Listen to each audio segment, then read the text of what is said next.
it's been really hectic because I'm trying to sort of, you know, do third dimensional, boring, mundane things like remove junk from my house and decorate, and Oh, you're doing it all at once. I'm doing it all at once. I'm doing it all at How's once. the So weather over there?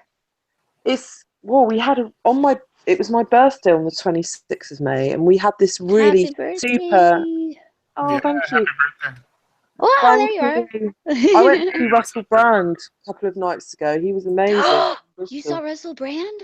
Oh, Oh my God, I'm obsessed with him in a not weird not way. in not in the not to talk to, but he was playing at this place in Bristol, which is the city closest to where I live. Is about it would be about a 20-minute drive for me to get there.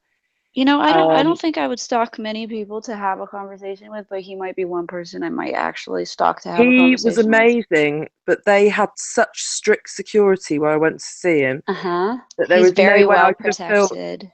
I Yeah. know I couldn't have filmed. I was going to get my old camera out and film the whole thing. I was thinking, and I thought I'll suss it out when I get in there. And then I thought there was absolutely no way. The minute I got a phone out, there would have been so much CCTV. They would have seen me and they would have removed me immediately. A couple of people did try, and they got escorted out of the place. It Well, was that bad. it's interesting. His last movie was very much whistleblowing, awake, aware, this, that. A lot of people were like, "Whoa, he's like he should run for politics," and he's like, "Politics suck," blah blah blah. He's like coming out about all this stuff. But then it seemed like a lot of people were saying that were his fans were like, "Whoa, he did recently a weird switch, just recently, like Dave Chappelle did, where he was talking about against the industry and then all of a sudden switched and went right back to it and went on tour and accepted the deal, you know? And He went into sort of hiding for a bit. I yeah, don't know if he got some kind of a warning or they said, right, you need to shut your mouth now. exactly. Something Exactly. happened. Yes, he was 'Cause he telling a touched lot of on it. truth.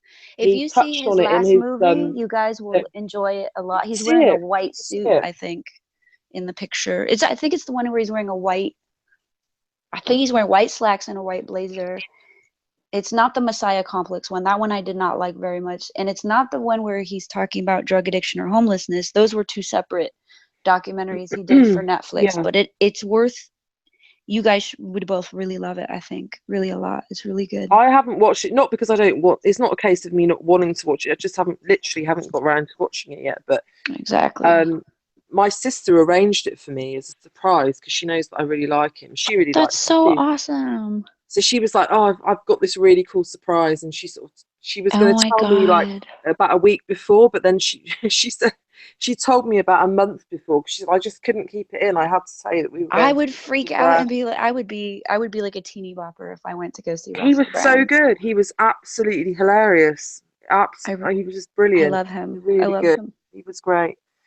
The It was only like other stand-up the comedy, but kind of delivered in a. in a truthing It way, was like right? the Bill Hicks type scenario. It was that type of thing, and Yeah, he's uh, interesting. He's really he interesting. was good. He was really good. I really enjoyed it. Hey, I Satori, I got to see yesterday and give him a gift and hang out and say hello for a Oh, second. excellent! That was really cool because I've been trying to make it happen for so long and it's like we're in the same vicinity, but I'm It's so so like cool that you live so close by. It's brilliant. well, it's I would, living close by. I don't know if that's what you would call it so much as I don't have a home nearby. So I'm mobile and I'm constantly back and forth. So in the, in between, I was telling him if you guys should have came to the beach house because that was so nice when we had a 3-story place. That was Oh wow, really that sounds on, amazing. and it was on Shell Beach, which is out of the movie Dark City, which is why I was saying that Yeah, somehow I found out Shell Beach is real, but it seemed kind of like a real illusion, just like in the movie where it's like yeah, yeah. real, but it's a real illusion too. It's really cool. So Yeah. what is the is this a hosting show? Are you guys hosting? What are you guys doing today?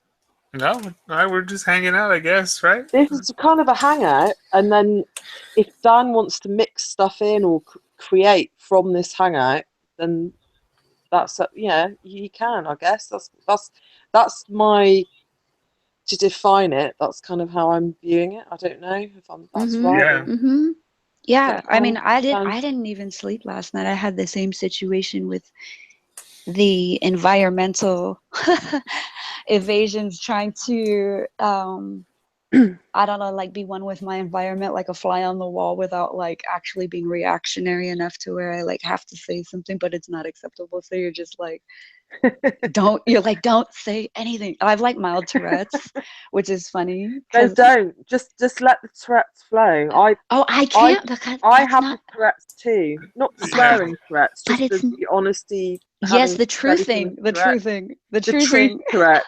Yeah, the truth. I have the true Yeah, I'm thing the same. Tourette's.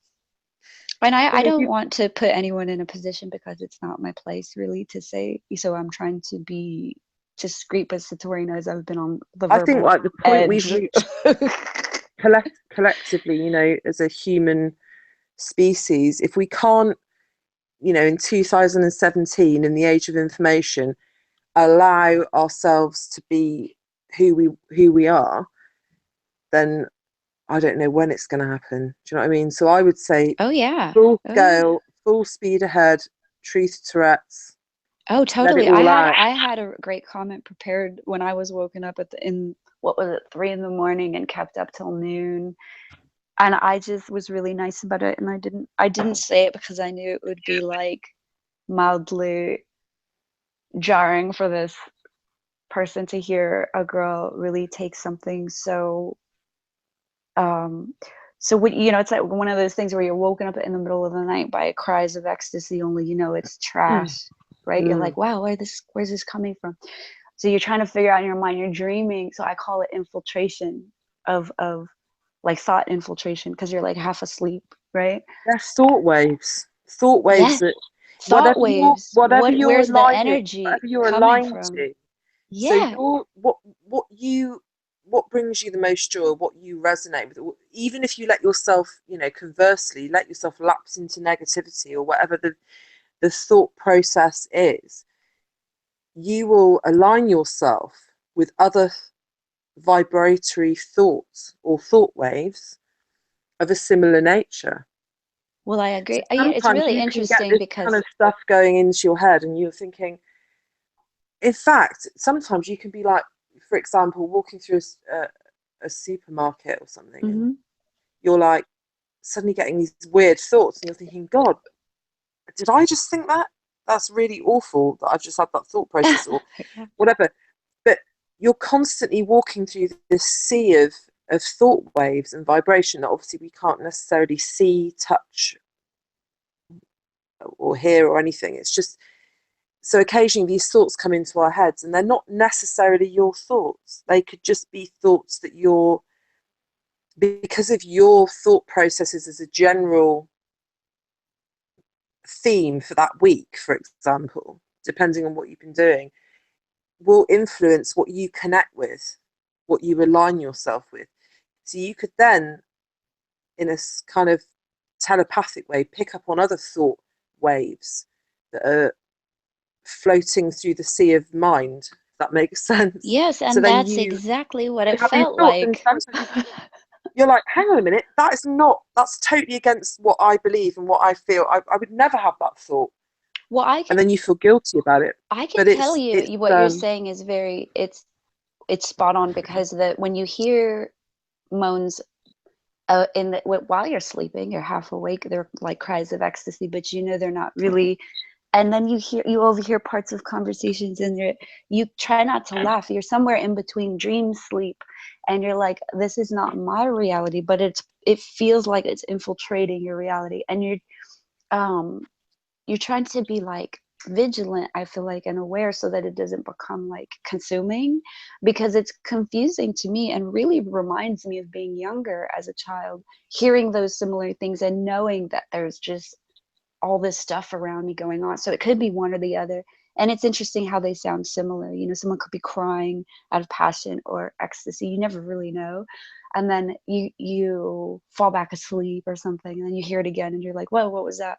But so that in itself, I think, is something that I prefer to avoid. And in fact, I just was like, I'm just going to get up and play music and just be awake right now. Like, it was my way of dealing with it. And unfortunately for D, he was like not able to drown out the annoyance and be non-reactionary. But instead of saying what I was going to say, which after overhearing someone say they weren't raped properly, you know, as a girl who's a survivor, my mind wanders, and I really wanted to say in the morning after I saw one of these women face to face, I want to say, okay, who's the one? So who's the one?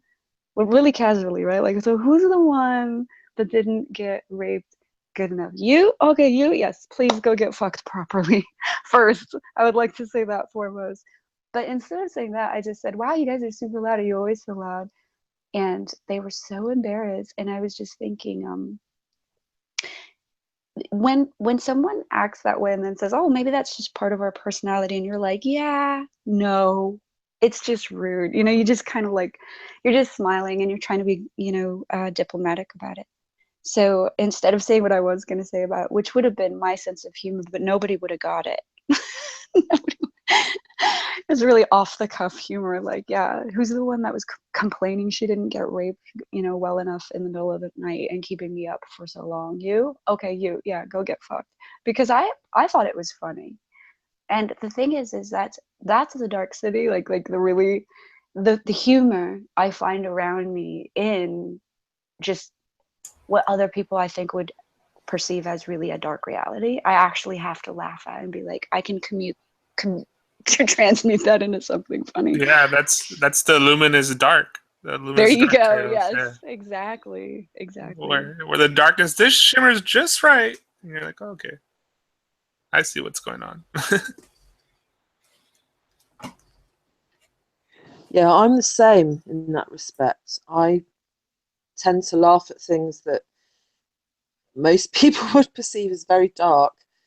Um, and it's not that I'm evil or negative in any way, shape, or form, but um, I can kind of see it in a different light. That makes the luminous dark again. I can see it in a different way. It actually reminds me of something. Talking of supermarkets, I remember standing in a supermarket with quite a enlightened friend that I have called Miles. We were standing in this queue and we were totally connected, but we were doing stuff. So we were still a bit off our heads. So obviously we were in a different state of awareness to everybody else. And I started to really focus on the conveyor belt and the food moving along it. And for some reason, I found this hilarious. I find it the most hilarious thing. And I didn't have to say anything. We were standing next to each other, so we weren't actually looking at each other. So he couldn't see me laughing or he couldn't see my facial expression. And then he started to laugh. And when we left the supermarket, we were talking about how hilarious and hysterical the whole third dimensional scenario of like standing in this queue and watching your food slowly move along this conveyor belt, just how weird it was, and that the fact that people weren't even aware of how weird that was. That was the thing that we were finding funny, is that nobody was aware of how kind of ridiculous that was, if that makes sense. We found that really funny. I mean, that's not really Oh, I would find that really a funny. dark example, but You know, things you like know, that do trigger a sense of what I would call or describe as detachment and a form of disassociation and even dissonance. There, that becomes like a environmental thing where everyone around you, you can feel it. But when you see food moving on a conveyor belt, I think it's pretty removed from nature, don't you? It feels like yeah, it would trigger that response. I think for I'm sure. sensitive that way. In fact, I remember driving in New York City and not really having anxiety until this one night where it was raining and the glare of the lights on the windows triggered a strange kind of detachment where I felt alienated by the even of the electricity itself. It was like yelling at me. Like I could feel the electricity. It was really hard to describe. No, yeah, like I felt the same way too the first time I went to New York. Like New York's cool and everything, but like after a day of just seeing nothing but concrete, I was like, oh my god, getting kind of like claustrophobic and feeling weird. Get out of here. I went to New York in 2004 with a couple of friends. We just stayed there we went there for a week. And I remember we were driving through. We weren't driving. We were in a taxi, but we were driving through. It's just like when you see it in the movies, it's kind of like it all looks really glamorous and great, but like when you're driving through it, it's just like a sea of buildings that are really tall, sort of narrow roads and everything. But when we were walking around and having these experiences, my two friends were getting a bit kind of starstruck by things, like when we went to see the Empire State Building and, oh I my was God, gonna say the buildings. I felt like New York to me felt like a massive, it didn't feel real at all. And I told my friends, and they said, "Oh, that's because you're influenced by the fact you've watched all these films over the years, and it's all always associated with Hollywood and the movies." I said, "No, it's not. It's more than that. There's an energy. There's this weird vibration in New York. It doesn't feel real to me. It That's felt what like I I was felt walking around in. Disney World.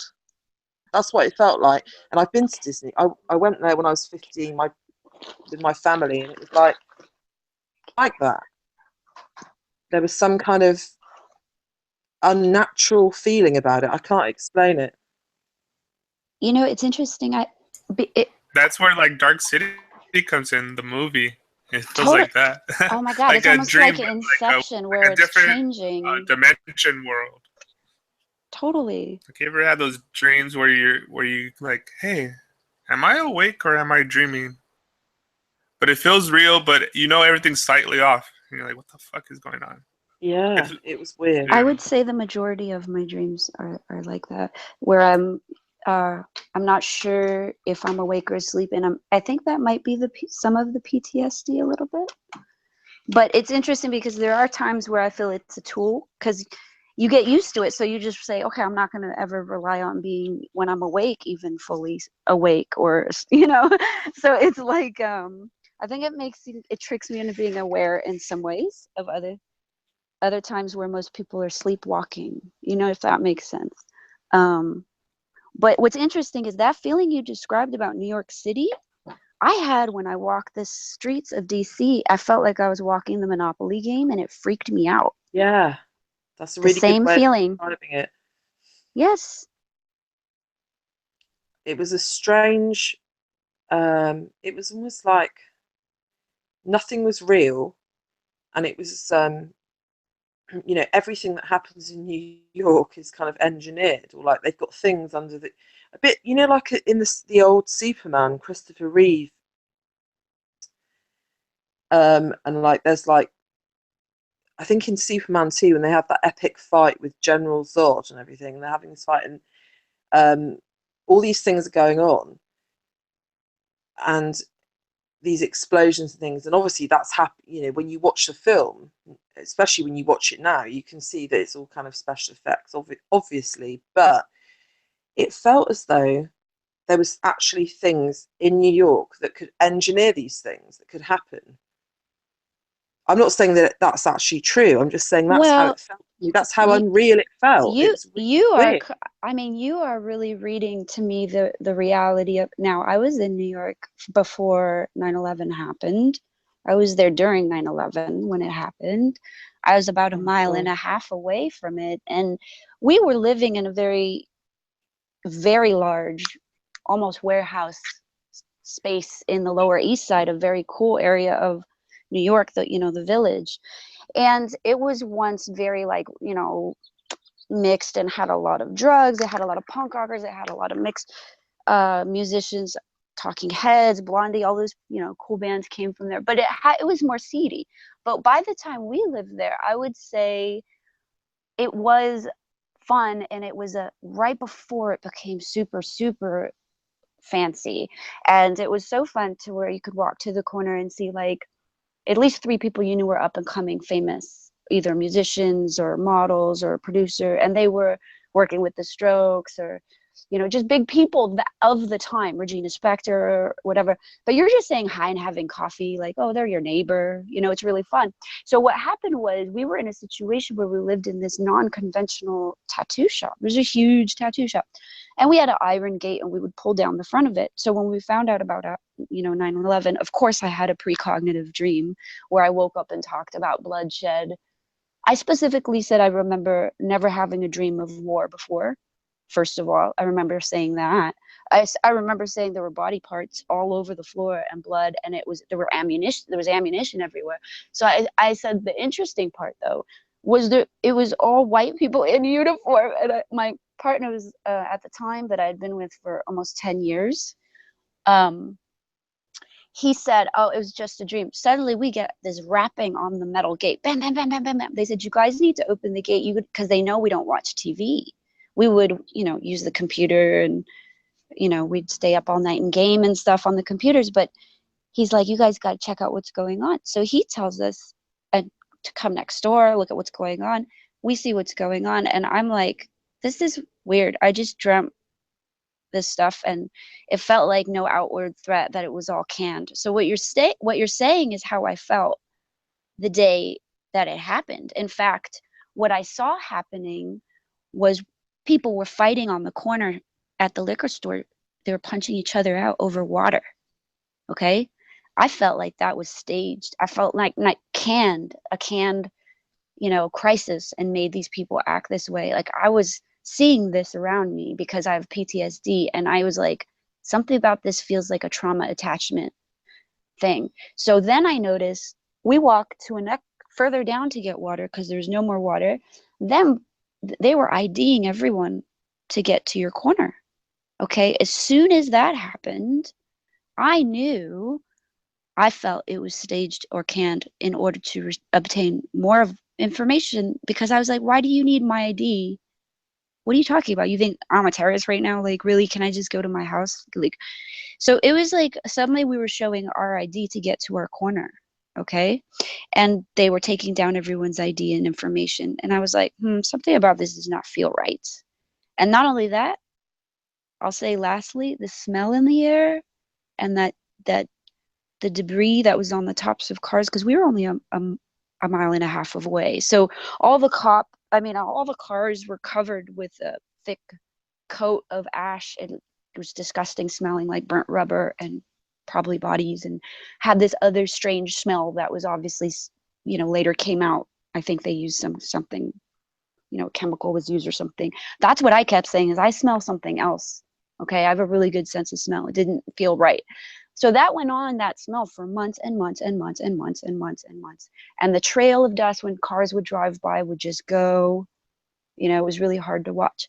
But again, what you're saying, that you felt like the capacity was there, because it does feel kind of like a movie set, to have this kind of happen in a way where it could be, produced. Now, I'll just say, when I was in New York, I was working in casting. I was on set for Men in Black, in the production meeting with Barry Sonnenfeld for that. And I worked on, Spider-Man. And being on set, and where they're creating these environments, or changing the weather, or changing the light or the time of day, I will say it gives you a different impression, for sure, of your environment and the world around you. And when you see how desperate people are to be used in this way and appear in this situation larger than life, that's to me the interesting part. I guess that's just where I'll leave it right there. That's ta-da.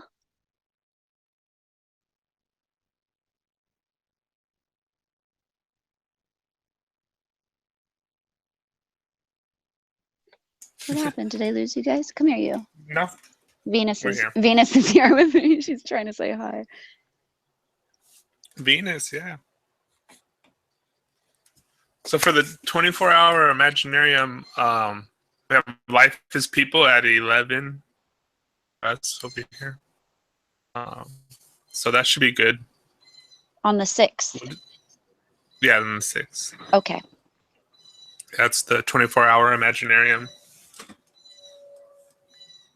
I worked out actually the 6th of June 2017. When you add up those numbers, it equates to 11, and 11 is kind of like, you have the two ones, and then there's the bit in between, which is kind of the portal of creation. So it's a perfect day. Do you know why Dale for creation? June the 6th for infinite? Me and Dale had a conversation way back when. and we had a conversation on Messenger or Minds about, and I suggested the 6th of June 2016 as being a good numerological time. Correct. So that's how it came about initially. You describing the portal and the almost as like the pillars on either side of the, that's amazing. That's almost like, yeah, the Greek knew, which is why they had all these pillars. yes, Because yes. there's this, if you think about the number 11, when you write it on a piece of paper or when you see it, it's just 2 lines, and then there's in between, and that's the portal, that's the space. That's where this whole thing about number 11 and people seeing number 11 and what does that mean. All I can say is that if you keep seeing number 11, it's showing you that you've reached a state of awareness where you can create something, where you're aware of your creation. You can start being aware, because obviously a lot of people are still going through life. Everyone's a creator, in terms of the law of attraction, because obviously thoughts are energy and vibration. Well, everything's energy and vibration. So obviously you can, anything has a vibration. Even paintings, when we look at paintings from years ago and we experience the empathetic resonance with a painting, that's because it has a vibration. So like the 24-hour Imaginarium is brilliant in the sense that we can share music and artwork and writing and poetry and all the rest of it, because it all has a vibration. And not only that, you can just have your own thoughts, whatever you want to create for your personal existence. Some might say, oh, that's a bit selfish, just thinking about yourself, and I just want to create this. But what you do by having whatever thoughts you have, whatever thoughts you indulge in, you then connect yourself with other consciousness or other aspects of consciousness that have those same thought vibrations. So obviously there's the individual element of creation and law of attraction in terms of what our thoughts, thoughts create things. But also there's the collective element. So if you propose a date where everybody collectively comes together in a conscious manner, so we have a state of awareness and we make that decision that we're going to come together collectively and think something into creation. Obviously the power is exponential, because we all connect those thoughts together. So obviously that brings about those things even more powerfully and even more swiftly, in terms of linear time and all the rest of it, because it's, time is a perception, how quickly or how slowly something comes into creation, how quickly something appears to us, something that has stemmed from an initial thought, is obviously subjective, because people have a different perception of what time is, and most people experience like a time lag. So even if they have an awareness of creation, or they believe that their consciousness creates things, then they will experience some kind of linear time lag as to when that thing comes into creation. But a large majority of people are creating things all the time unknowingly, because they're not aware of the fact that their thoughts create things.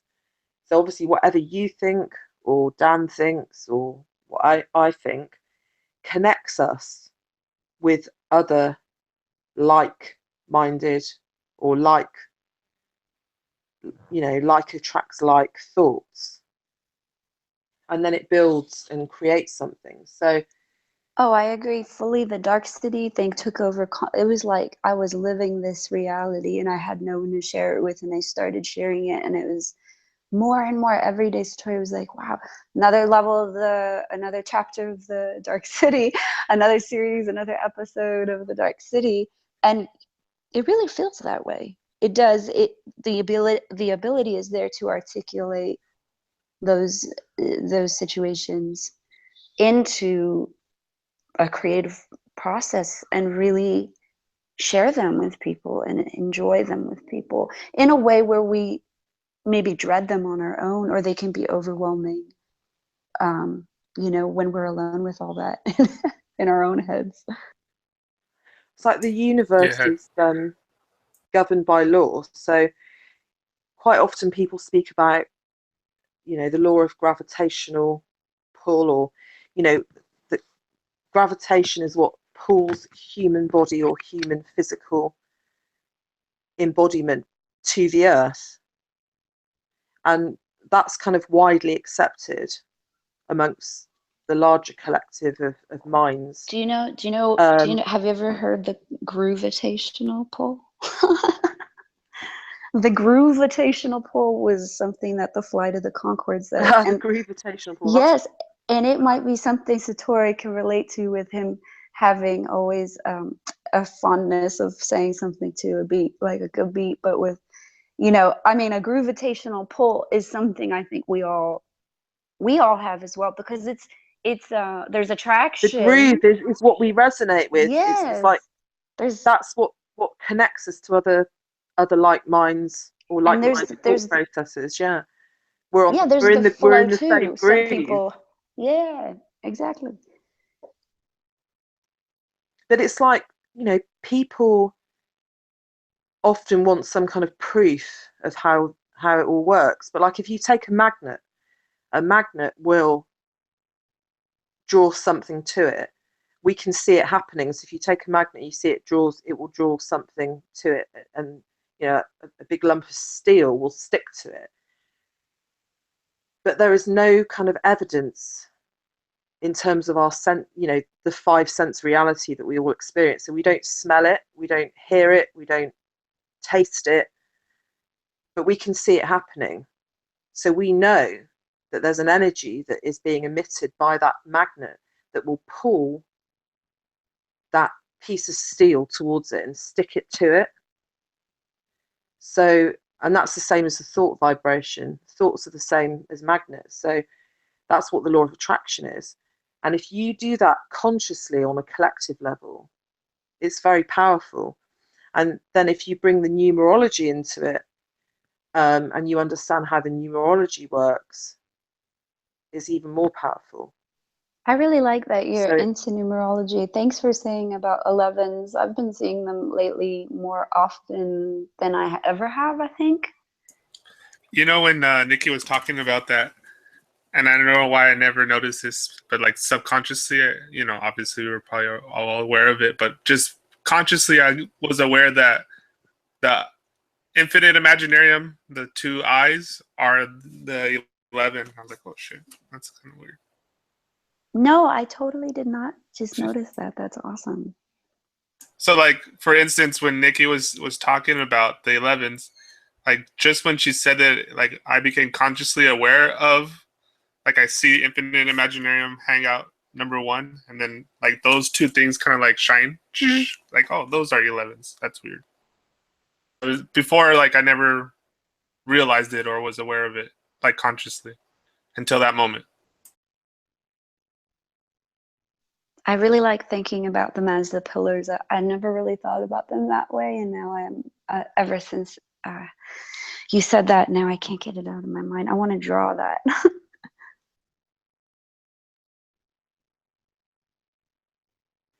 as soon as you see, when you keep seeing these number 11s,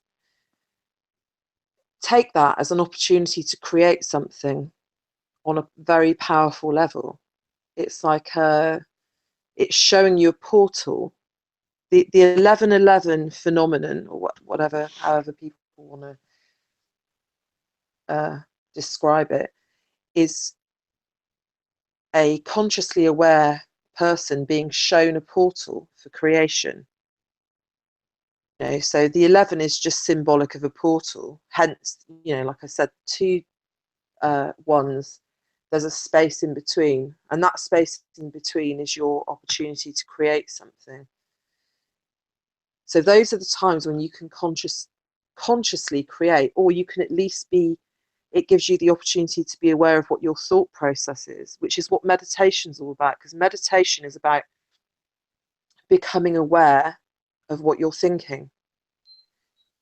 Wow, You know, a lot that's of people great. feel that the, you know, meditation process has got to be a very specific scientific way of doing things in order to get it right. And a lot of people get, yeah, they really beat themselves up about not doing, oh, you know, I wasn't able to cross my legs in a certain way, and I didn't find the right hill to sit on, and all the rest of it.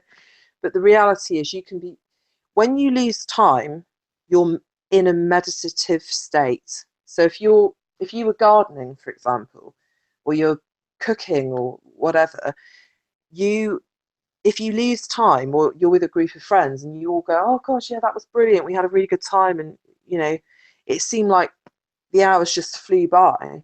If the hours are just flying by, you're already in a state of meditational consciousness where you can create things, or where you can become aware of your thoughts, where you can become mindful of your thoughts.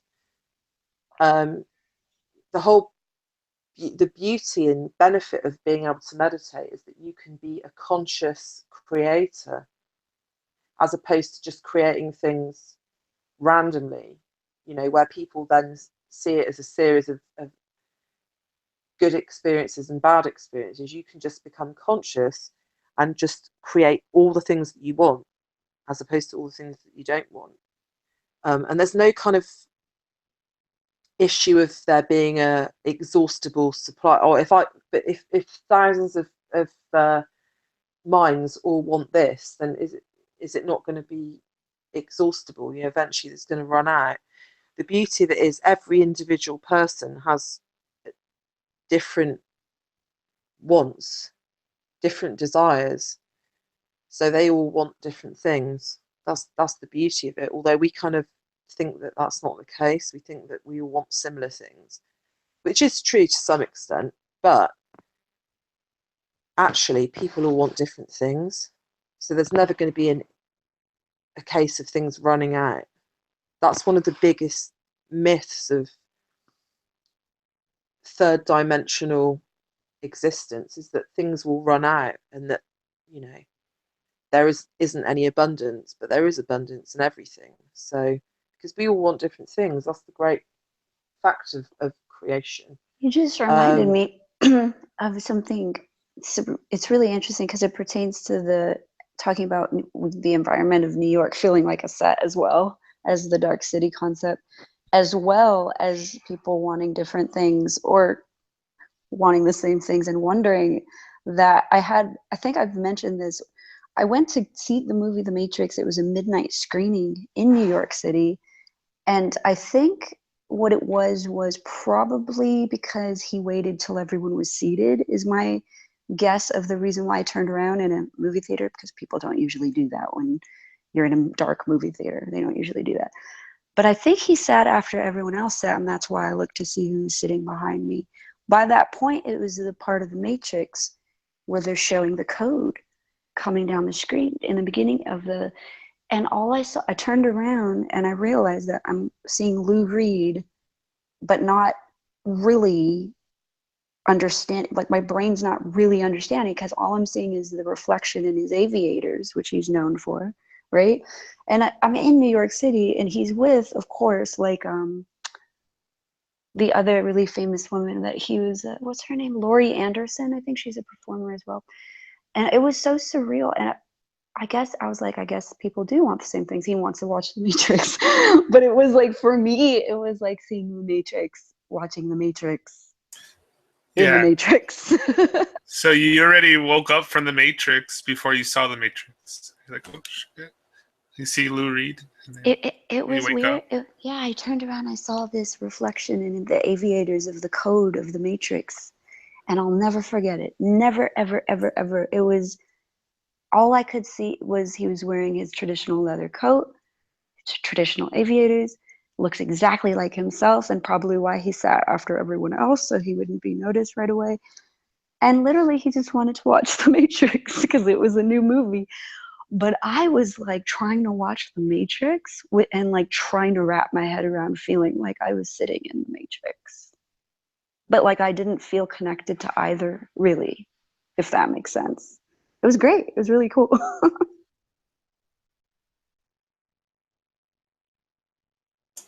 Yeah, the first time I saw The Matrix was my story's not that cool. I saw it in at school actually. In our computer science class, we had a theater, and then so one time our teacher put it on. I think he burned it too. I think he got it before it came out in theaters. I don't know. That is pretty cool. I think I would have loved to have watched that in school. You know that? I mean, talk about a great, great school day. Yeah. What about you, Nikki? When did you see The Matrix? I How watched did it. that affect you? Where were you? I watched it with my sister. We were really hungover. We'd been out on a night out, and she was like, "Oh, there's this really cool film. I've heard lots about it. Blah blah blah." My sister's really obsessed, probably even more obsessed with films than I am. Actually, she's like a film obsessive. She's like, "We've got to watch this film," and I was like, "Oh God, but I'm really hungover." She was like, "No, we'll just lie in my bed." She had this big, like, super king size 6 foot by 6 foot bed, and we were just lying in this bed, really hungover. She's like, "We're just gonna watch this and eat loads of shit food." And I was like, "What's it about?" I think that And I'm one wins. of these I think people that that ask wins. loads of questions. And she's like, "Listen, Nick, just watch it. Stop asking me questions. We're just going to watch it.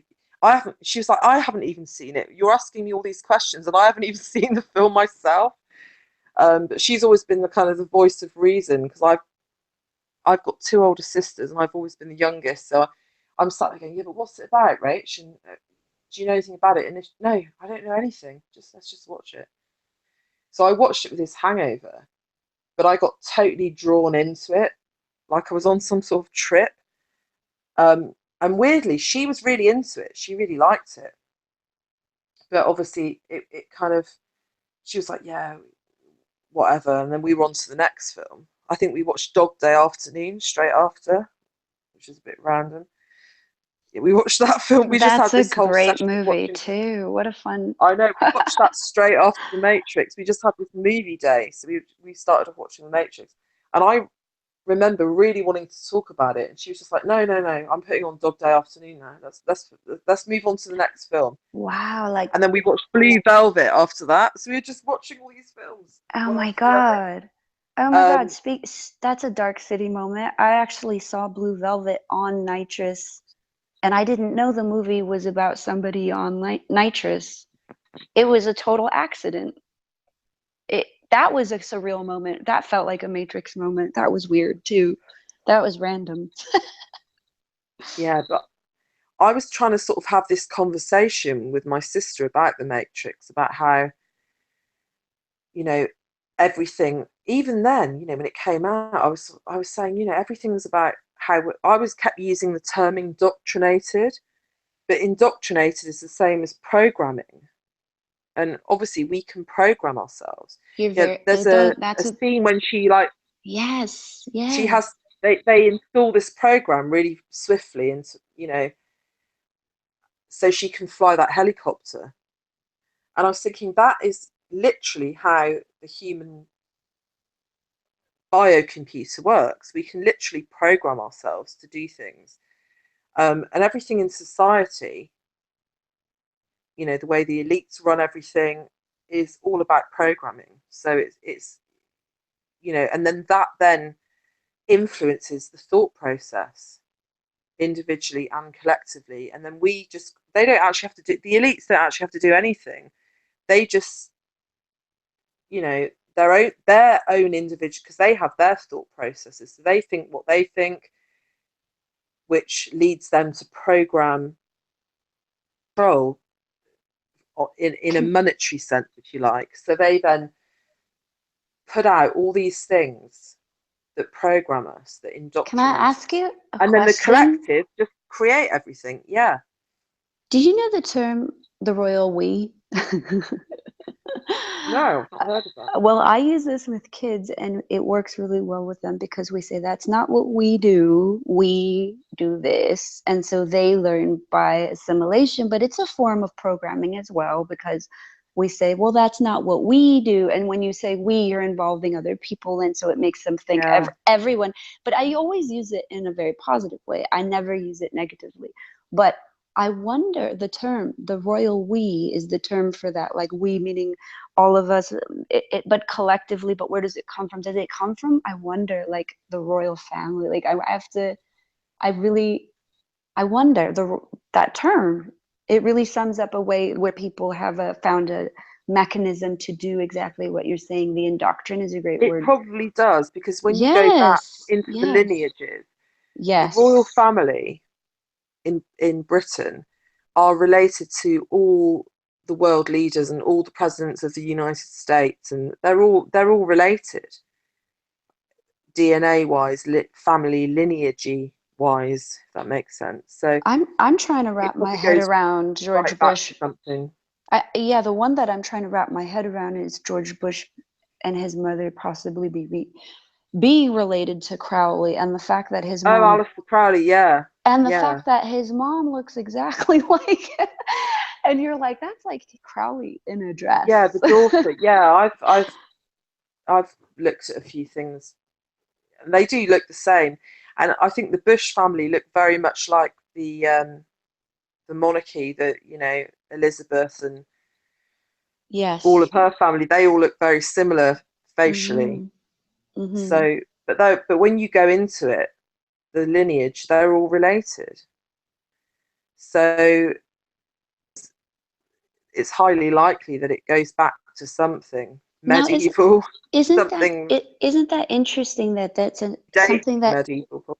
it's interesting that I use that with the kids and in such a harmless way to really help them and teach them. But it's interesting how it could have been derived from that, and it's in some way really interesting. It works, I can say, almost like 100% of the time, if not Nah, more. nah, it So probably does come from there. I would believe so. The whole the effect of having influence on a child when you say that's not what we do, if you ever try that with a child, you look at them when they look at you and they go, oh really? And they look at you in the face, they go, because they think about it for a second and they look at you in your eyes to see like what you're talking about. It's very effective, and I really want now to look it up. Figure it out if it comes from that, the royal we. Yeah. yeah, we should write a origin tale for the royal we, and Yeah, then Nikki narrates because she is the royal we. she has the ultimate voice for it. Well, kids are like, the reason we have schools is to ensure that they are programmed in the right way to benefit all few that control everything in a very negative way. I mean, I don't look upon these small few in a negative way. I don't hate them. I don't even think they're evil. I just think that's their state of consciousness. That's what they believe is right. And they kind of incarnate over and over again within the same families. Therefore, they keep all the what we call occulted knowledge in one place.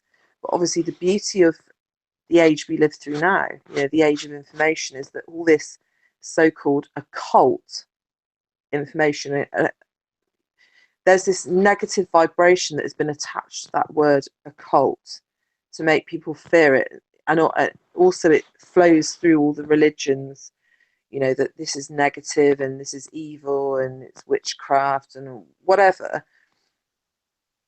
Immediately fear it, and then therefore they go away from it and think, oh, I don't want to delve into that because it's all scary and weird. But the word occult just means hidden from sight. So, but It's now, because we live true, in this and age much of of it's not information, hidden it's anymore. not hidden anymore. It's not hidden anymore because this is out out there for Ma- everybody it, to look at it's if they wish to look at it. Because obviously everything is free will. We all have a free will of, we all have a choice to look at something or not look at something. I mean, it's pretty mainstream So media now. Everything seems to be all what was referred to or still is as a cult, but you're like, it's not hidden though. It's not. It's all there. It's all there. Wait, what you said was so fitting with the schools taking children as young as they can. And if you notice, and I don't know about where you live, but here in the States where I am, they've successfully split up the age group so that the younger children are separated from the older ones and cannot learn a good example. They have no one to assimilate, and the older kids have no one to be a good role model for. They're separated from the younger children, and it's creating for children that have no siblings at home, or if they have a parent that works a lot, what it does is it breaks down the social structure of these families. And as not just as a nanny, but as, I have cousins as well that are very young and they struggle within the schools. What happens is they follow what everyone is doing. No one really, you know I can say that when my little cousin wanted to see Suicide Squad, for example, I was horrified. I mean, the name alone suggests that it's not for children, right? mhm, Then the other day, I had seen just a scene of it and realized the main character, the girl that everyone wants to emulate, is a split personality by trauma attachment. And she yeah, gets off on torture because she likes to split and go nuts. And she's got, daddy's little girl is her theme on her shirt. And she's supposed to have pigtails and be cute. And she's an oversexed girl. And my little cousin said to her mom, but mom, it's supposed to be empowering. And I was like, oh no. That's not empowering for little girls. Like, it's just because she's psycho and can go crazy and kill someone. I mean, that's extreme, um when I was watching this just yesterday or whatever, I had to change it. Like, she's completely over sexualized. She's her and her partner Jared Leto, who plays the Joker character, have this like codependent, abusive, get off on hurting each other relationship. And it's very much made for adults with a kid's theme. It's confusing these days where that line is for a lot of people, parents too. I know I talk to a lot of parents that say, well, I made this mistake. I let them watch this. I didn't know. I said, well, you should have watched it first. you know? So, oh, here's the definite, you guys, the royal we, here it is, the majestic plural. There you go. The pluralis majestatis in Latin, literally the plural of majesty, is the use of plural pronoun or corresponding plural inflected verb form to refer to a single person holding high office, such as sovereign or monarch or religious leader. Example would be the Pope.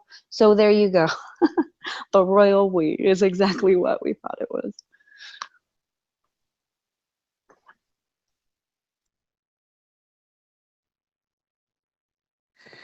yeah. Like the thing is with children as well that obviously the younger a child is, or a being, a person is, the kind of the purer consciousness state they're projecting, and they exist in a much purer state of awareness. So the need to control and indoctrinate and program, I'm talking about obviously the elites, steering the collective consciousness in the way that they want it to go.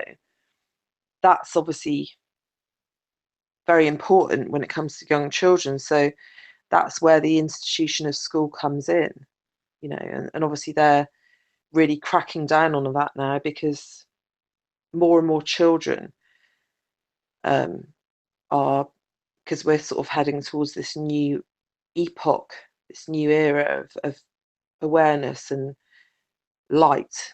Light just means information, and darkness is lack of information. So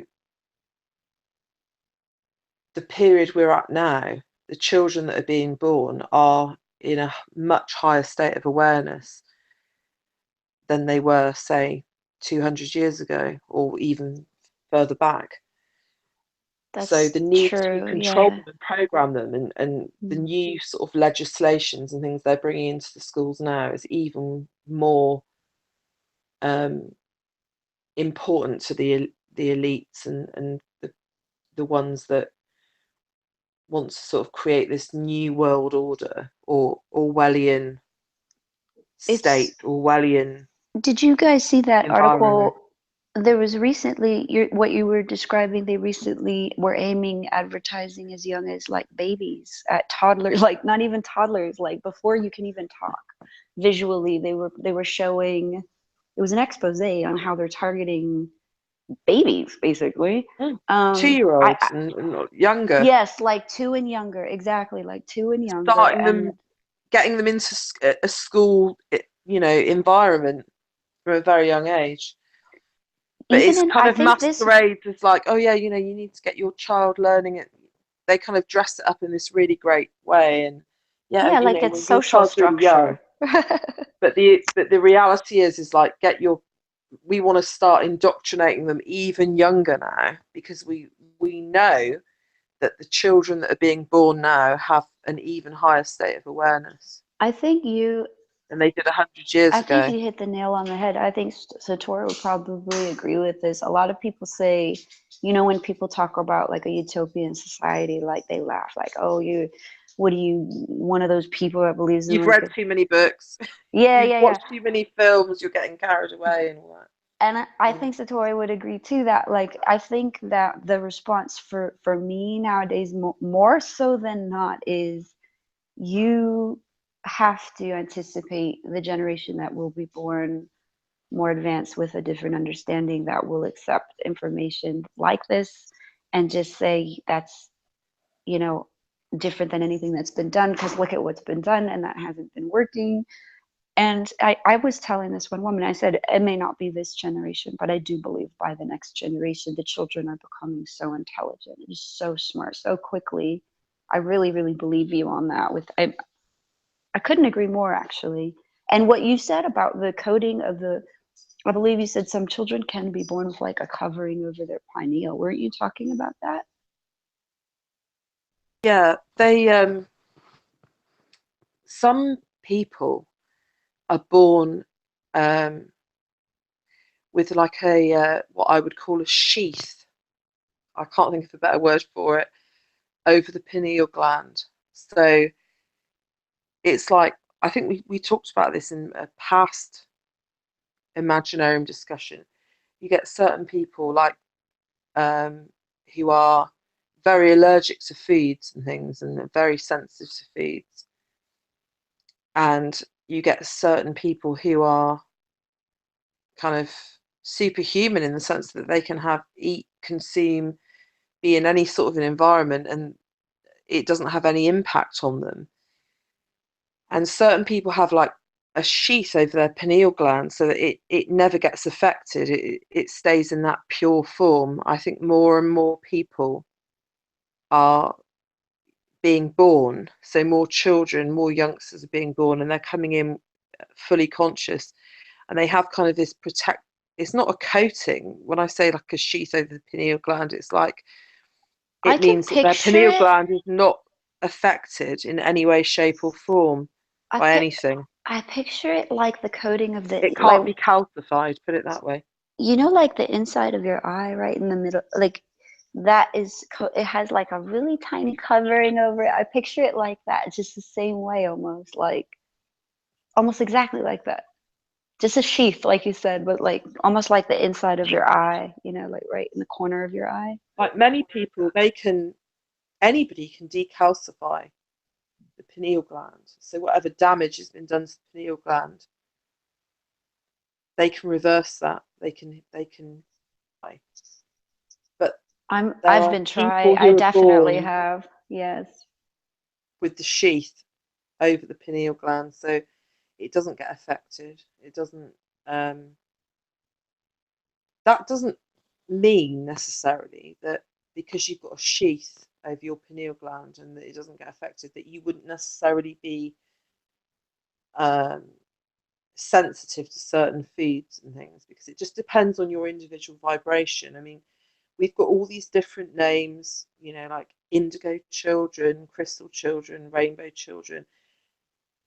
To be honest with you, all those names are irrelevant, because it's more of an expansion of consciousness as beings, or people are being born as we evolve. But because we live on this third dimensional plane of existence, we need to have these names, because we live on a realm that is duality and polarity, Did you purely say designed to be able to experience consciousness subjectively. So we have the illusion of something outside of ourselves. So what I'm saying is, all these different names that put people into categories are actually irrelevant, really, because it's just to do with expansion. So when you they talk about this wave of indigo consciousness coming through, starting in the late sort of 1960s, and a mass of them coming through in the 1970s, and then you go into these other categories of the crystals, then the rainbows. Like, they're all different. All that, they're not really different. They're just more. It's just as consciousness expands, and we have these names, these terms, these categories or groups, just so people can understand. That's all it. That's the only reason for it, so we can understand the different, you know, the differences of the expansion as it goes along. If that makes sense. totally? Did you say you did have sensitivities as a child as well as, because I did Yeah. since I was a child with digesting Massively, things. massively. I still do. Yeah, I still do Yeah, too. Yeah. massive sensitivities to foods, and For me, the other one is um, light and sound. I have to cover my eyes a lot, and I get migraines. And I I have also, a bad. Even to this day with light. yeah, It's not sunlight. This is the weird thing. I could actually artificial light. stare at the sun It's for yes, artificial light. I can't bear yes. artificial light. I hate Mm-hmm. it. That's what I was saying about in New And York also, when it was um, triggering that. Yeah. there's this weird sort of brightness in the sky. So, like, for example, there could be no sunlight. It could just be quite grey and dismal looking, but the sky's quite bright. I can't cope with that. That can be sort of outside as opposed to artificial light, and I'm not quite sure why that is. Or I've always had that ever since I've been a kid. I can't really cope with that. But yeah, sensitivity to artificial light, and sensitivity to food. But weirdly, like my two daughters, my eldest daughter, she has a few food sensitivities. My youngest daughter, she's one of these people. She doesn't really eat a lot. She's very, very slim, tiny little waif. She's always hungry. Like, she's got this really super high metabolism, so she's always hungry. She's like, "Mummy, I want some more food." I'm like, "You've just eaten something." But she stays super thin. But yet she can eat anything, and it has no effect on her. As in, because obviously I'm thinking back to when I was a kid and how certain foods would make me ill. You know, give me tummy aches. I couldn't eat certain things. I've had all these like food allergies or intolerance. My youngest daughter can eat anything and she's completely fine with it. But my eldest daughter, she has more of the sensitivity, so I'm not quite sure what that is. Um, so certain people, they'll either be, they can have that consciousness, but they can either be really affected by the vibrational of food, or oh, it can be one of the two extremes. I've seen it with other, um, just my observations of what people have said about their children.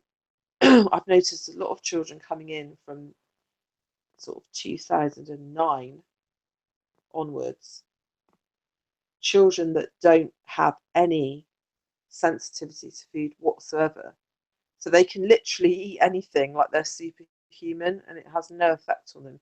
So it's like they come in just to experience this 3D realm, a bit like an amusement park. So it'd be like going on a ride, but it has no effect on them. It doesn't really do anything because it's not real. That type of thing. But isn't Monsanto food actually like said to have like effect on DNA? Like changing DNA for real? Like you're talking about people being non-affected and superhuman. I think it might be actually true. Yeah, I think there's certain human beings that are coming in now that are evolved to the point that food, the vibration of food, whether it's negative or positive, has no effect on them because their DNA is structured in such a way that it doesn't bother them. So what I'm saying is they can literally come in and experience all the things of the 3D realm without having any physical negative effect on them, if that makes sense. But I think the pioneers of those more conscious beings would have experienced negativity or some sort of adversity when they were eating certain things because they were the pioneers, which is why you have the different categories. Indigos were kind of like the pioneers for these new, fully conscious, more superhuman type beings coming through.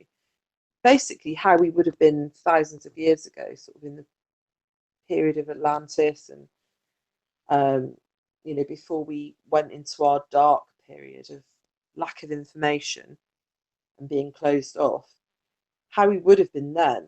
So when we were starting to move our way back up to the new cycle, to another cycle of a golden age, if you like, a new epoch of golden age of light and awareness and information, there had to be pioneers that came through first to sort of bring us up to that point as we move through it. So those people would have experienced issues with the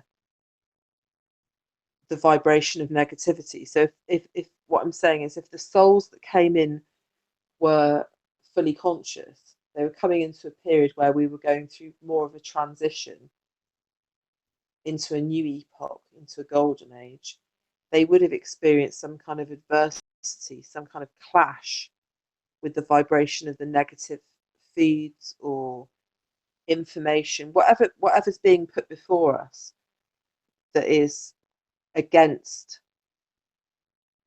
a fully conscious being or what we would call light. Anything that's against that, anything that's dark, they would experience adversity because there had to be some kind of obvious highlight point of there's a difference here. So these people coming in are different to the current vibration, which is darkness. So they would have experienced some sort of obvious conflict. Hence, those initial pioneers of coming in, those initial indigo people, when they came in, when they ate certain foods or things that were synonymous with dark, they would have had a conflict, hence a negative reaction. But now we've reached a point where there isn't that need to make people on the outside aware. So there's people coming in now that are just blending in with the flow of the energy, so they don't have any adverse reactions or negative reactions to the things that they consume or see or do or hear. It's like I've noticed a lot of children with all the so-called negativity going on in the world, they're not remotely bothered by it. Come in, They're fully conscious, and they know that we're going into this new cycle, because everything is cycles in the third dimension. So we go through long periods of darkness, and then we enter into a period of light, or what we call a golden age, which is what we're entering into now. So it's like they've come in, they know fully that we're in this golden age. So these last few remnants of the dark that are playing out have no effect on them. Yet you'd think, being children and being subjected to a lot of this negativity that's going on in the world, they'd be fearful, they'd be scared and worried and concerned. But they're not, which is great, really, when you think about it. It's great that they're not, but that's because they know they've come in fully conscious, and also they don't have they seem to be able to experience this third dimension, do whatever they want, and it doesn't really have any effect on their physical body. So they can just flow through their lives, doing whatever, and they're okay with it. But I think the pioneers, there had to be a definite contrast. When we were entering into this new realm of golden age, way back when people were coming in, sort of like a huge amount of them coming in sort of in the 1970s, there had to be an obvious contrast of breaking down the old paradigm. So in a sense, they were like warriors. So they were their path, their incarnational makeup of what they were going to experience and what was going to happen before they incarnated would have deliberately been orchestrated in a way that they would face adversity, that they would have these issues, like they'd be the rebels in school, that would say, I'm not fucking doing that, I'm not doing this. Some of them might have got expelled from school because they were so rebellious, and some of them would have had like horrendous, like we were talking about, food allergies and stuff. Everything was creating this obvious contrast, because those initial indigos, those pioneers, came in to break down the old paradigm. So they were kind of the way showers, if you like, or the pioneers. But the children coming in now, they're just coming into existence because they're going to be the people that kind of run these new systems. System being not a great word to use, but you know what I mean. These new cooperatives or collaborative systems